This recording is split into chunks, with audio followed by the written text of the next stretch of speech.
Well, good morning, everyone. This is Keith with Positively Osceola, and uh, we have the pleasure once again to speak to a professional that is focused primarily on um, economic development and assisting small businesses in and around St. Cloud. And we had a discussion the other day that was about this, and I'm not going to give it all away, but we certainly had a great discussion, and it was so good that we wanted to do this again because it's so super important to businesses in the St. Cloud area, specifically downtown. And that means today we get to speak to Antranette Forbes, who is the Economic Development and Special Projects Manager with the City of St. Cloud.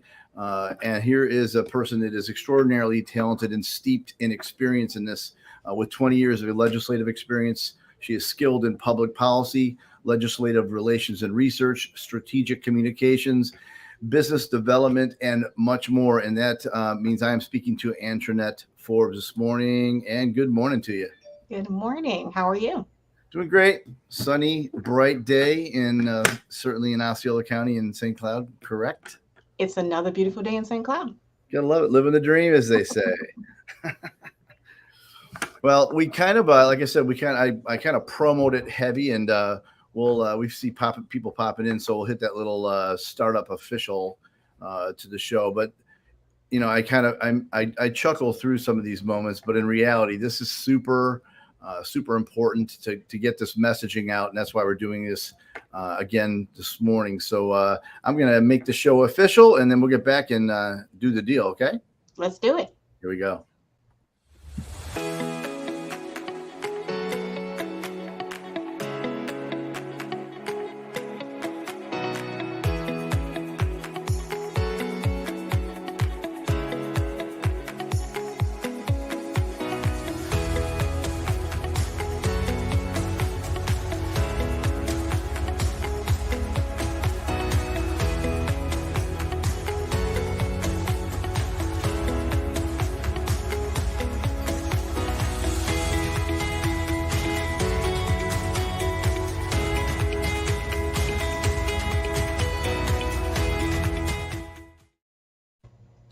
Well, again, this is Keith with Positively Osceola, and we're here this morning with Antranette Forbes. And she is, I won't give the whole entire intro because that's a long intro. Obviously, that means you're an accomplished professional. We appreciate you being here today with us. But you are with the City of St. Cloud's Economic Development and Special Projects.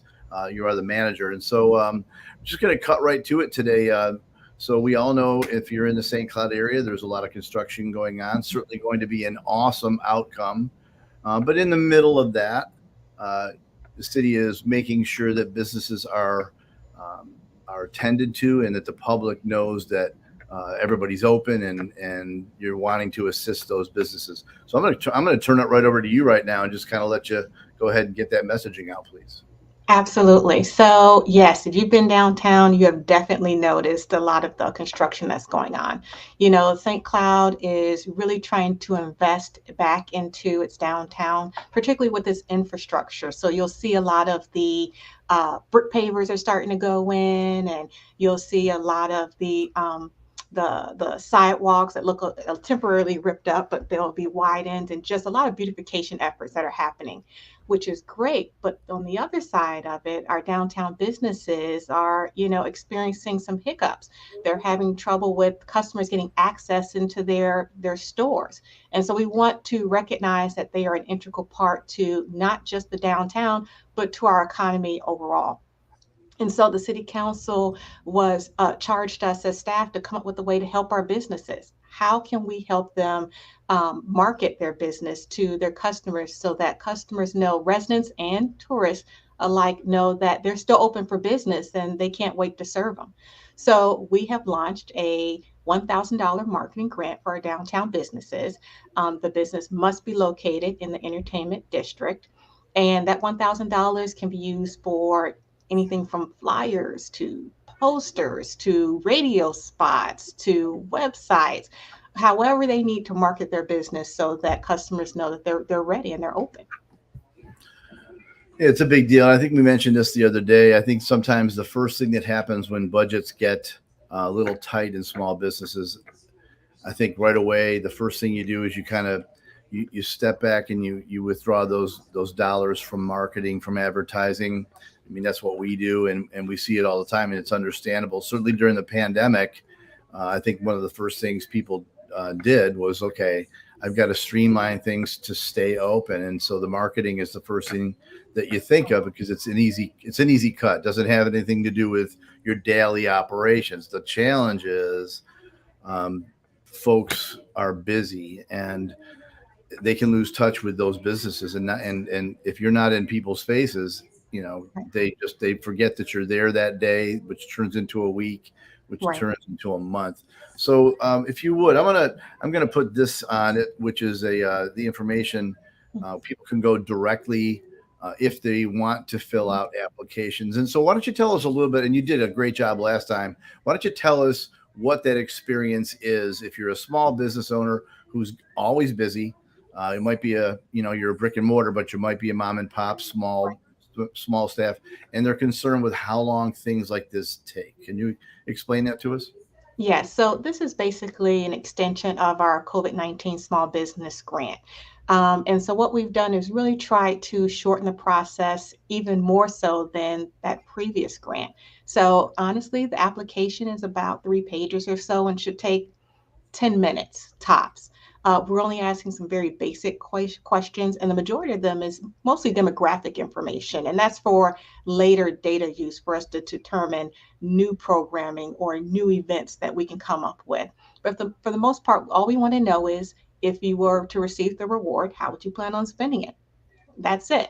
So Awesome. once you submit your application, we do an internal vetting process that we submit it over to our finance, and the turnaround time is approximately 2 to 3 weeks. It's awesome.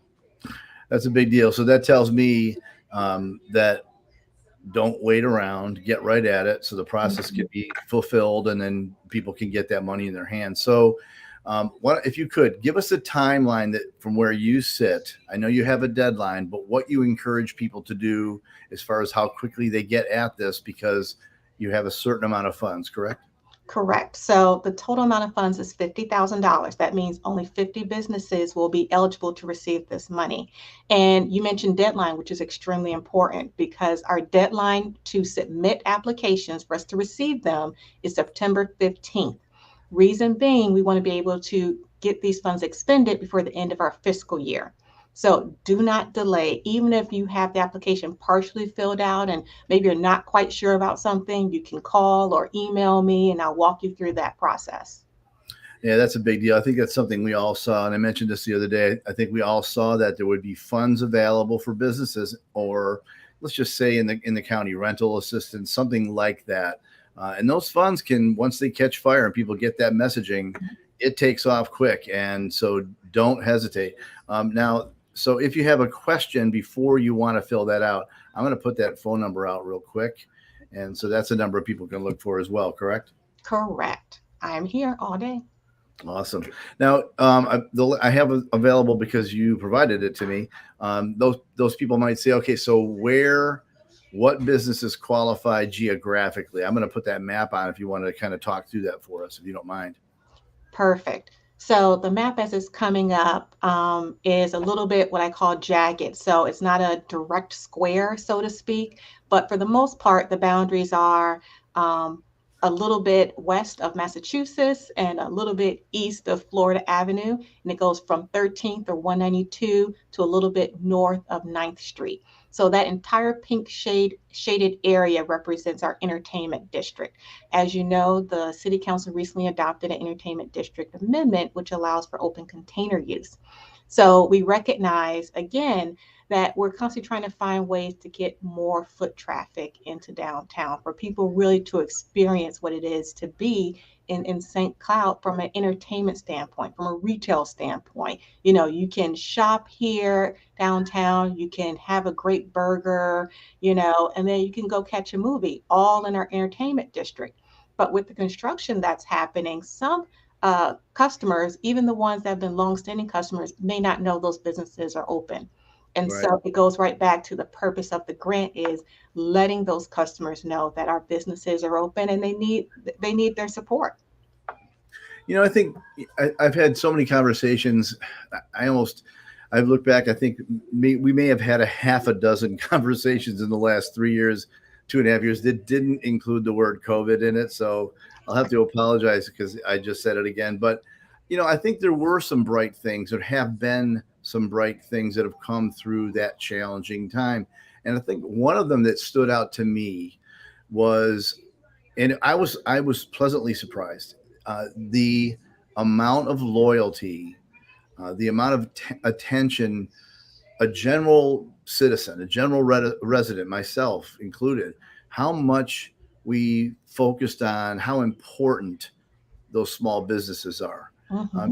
Not just restaurants. Certainly we all think that because that's such a such a trigger point for what we do, I guess. But small businesses, aligning with those businesses, showing them we care about them, wanting them to know that they matter in our lives. We really treasure those businesses, and so here we are in nothing that drastic again, but these are times in downtown St. Cloud that let's the residents can say, okay, we're gonna rear up and we're gonna say thank you, and by doing that we're gonna come down and support you guys. You're all open, Hmm. and I think that's what the city of St. Cloud did. I really did. As much as I respect what you guys do, I didn't see this happening, and I think this is a good thing coming from the city and from you for surely in your leadership. So I won't go on and on and on and on. What do you see as far as? And I asked you this the other day. Why don't you give us a little bit of a vision cast of what you see the city of St. Cloud downtown looking like once the construction's over and we get past it a bit? When you look at the city of St. Cloud's downtown district, what do you see coming?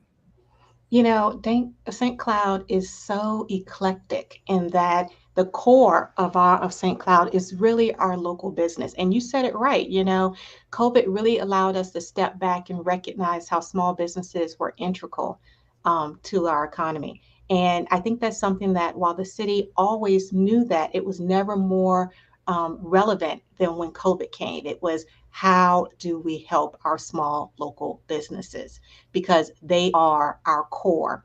And what I see in the future, 5 years out or so, is that St. Cloud, particularly in its downtown, becomes a completely livable space. And when I say livable, I mean everything from being able to shop and be entertained, very family centric, not just for holidays and special events, but a regular Tuesday night where a family can go to one of the local restaurants, they can go walk downtown, they're able to um, visit the local movie theater, and also at some point that more folks will live downtown as well, and that there'll be office space opportunities.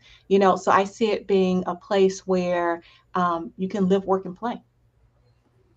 And that's not just a slogan. That is the real deal. And I think I mentioned this the last time we spoke. That I was speaking to a young man and about to get married. Currently, both of them residing in the Lake Nona area. Certainly a fine place to be. But he had decided, him and his wife had decided that they were going to, once they get married, they were going to move. And this is just a few months from now. They're going to be moving into the St. Cloud area. And he said to me, because he really loves the feel, the look, and uh, just the fellowship that happens in the downtown St. Cloud area. That's a great testimony. Hmm. St. Cloud has such history in its buildings, in its decor, and you see that from the moment that you walk in. And so that's not something that we're looking to change. That's something that we want to expand on. How do we grow that history so that it seeps not just through our downtown, but elevates and illuminates all throughout the city? Well said. My wife and I, specifically for the holidays, but even in just general week to week life, we would drive, and this is being totally honest, we would drive past on 192. We would drive past the downtown, and we would look to the right, and we'd say, it would be so nice to just be pulling in right now and enjoying the place that we live, and the play portion of that, and not driving to we love Celebration. It's a wonderful place. We love Kissimmee. It's great, but we would have loved to not have to drive past those streets, and Mhm. you don't have to now. You don't have to. And if anybody hasn't seen the monthly market, that's something to see. It's a wonderful time, right in the neighborhood where you live. So you guys are doing a great job. We appreciate you. Anything else you want to? Why don't you go ahead and give us the overview 30-second elevator announcement of what this messaging is today, please, so people who just turned in get this. Absolutely. The city of St. Cloud is here for business. We are here for our local small businesses. And so we are offering an up to $1,000 grant for marketing assistance for our downtown businesses in the entertainment district. And even if you are not a downtown business in the entertainment district, we're still here to offer you assistance. So always give me a call or shoot an email. Let's find out how we can help you expand and grow. Awesome. Well, we appreciate your time here today very much. Certainly, you know your stuff. And I guess my encouragement would be to the small business community in downtown St. Cloud, the entertainment district. Make sure you don't wait. I've already spoken to a few people that called us after the show, and then we received a number of direct messages on our Facebook page, and people are interested. So hopefully that materializes as applications coming in, and they don't wait because those funds, like you said, $50,000, 1,000 each. That's 50 applicants. Mhm. So we wish the best of luck to everybody, and we thank you very much for being here with us again today. Thank you for having me. You got it. Again, this is Keith with Positively Osceola here on one of our In the Loop live shows. I am with Antranette Forbes, the Economic Development and Special Projects Manager with the City of St. Cloud, together making a positive difference in and around St. Cloud. Thank you so much.